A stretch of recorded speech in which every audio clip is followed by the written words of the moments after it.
Today's episode is brought to you by Modern Grower. Modern Grower is your source for time and labor-saving farm tools, such as the PaperPot Transplanter, Quick Click Seeder, and the Jang Direct Seeder. Turn laborsome tasks into free time with tools by Modern Grower. Crystal Organic, they might not always have stuff to sell you on a week-to-week basis or want to. What are your thoughts on bolstering your production from other farms that met your values to round out the offering more? If you didn't have that much, you're the one standing there making that connection with people week to week, and it can be like, here's the stuff we've grown, all of the things Rob said. We tried to make this the best we can to help give you guys more. I went out and I found farms that I work with and they had surplus, and here it is. When that idea comes up, what is that? How does that land as a farmer? I think there's a lot of merit to it, especially if you can bring in something that sort of fills a niche that's not being met. I think if you're just grabbing product to fill out a table, regardless of what it is, just because something's better than nothing, maybe if you're that desperate, maybe it'll work. But I would say filling a niche that someone else's product could fill can be a big winner. And I just finished a round of doing that right now. I was another guy who works at Crystal Organic with me, who's also getting his farm started. He's more wanting to focus on like garlic production. It's called ambling farm. So he's much more like slow and steady, where I'm just Mr. Chaos over here. But he was able to produce like a beautiful garlic harvest and made these beautiful braids. And I said, come on, man, like I want you to come to market with me one week and I want you to sell it and I want you to dip your toes in. And it sold really well. And I was like, you know what? All of this extra product that you brought that we didn't sell, just keep it with me. I'll just sell it and I'll give you 75% of whatever I sell. And it's turned it into this thing. And I'm charging a premium, where he was saying that garlic is selling for 80 cents an ounce. If you're buying it, whatever, that's the going market price. And I'm charging, I think it comes out to somewhere in the neighborhoods of almost $2 an ounce. It's way above kind of market value, but it's become this little impulse buy where people will just go and buy a small head of garlic for $1, and it rounds out my thing. And then people are like, oh, we don't have any garlic this week. And because there's not, like, fresh garlic is not really one of those things that a lot of people have. I do green garlic or kind of spring garlic, but not like actual, just fully headed out cured garlic. And so it was one of those things where I was able to find a particular niche that was not being met by the other producers at our market. And now we're talking about just keeping that going perpetually. It doesn't really cost me anything, but shelf stable. I don't have to worry about is it going to spoil this week? I don't have to make a huge profit on it, and I'm supporting a friend as well.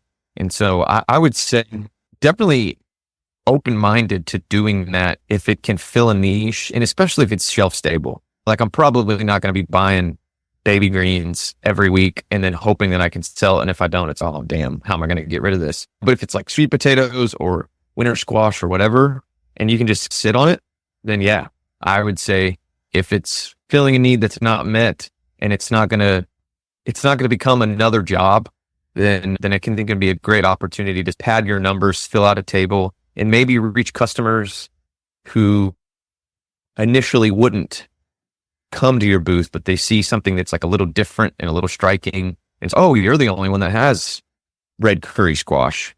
And they buy red curry a couple weeks in a row. And then they're like, yeah, let me get a bag of arugula. And then we're like, oh, now we're into real money-making territory, because that's pure profit, more or less. I don't have to pay somebody else. And it's a much higher profit margin crop. And so I think it can be a good sales tool overall.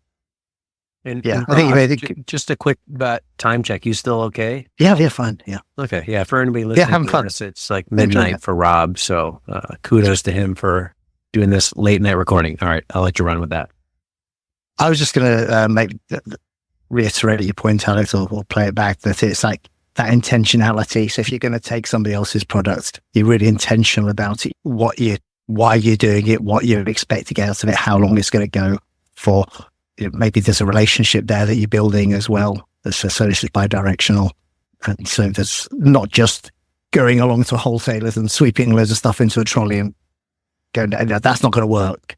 That's not your, because that's not what you're about. If you're a small business person, so you do everything for a good reason.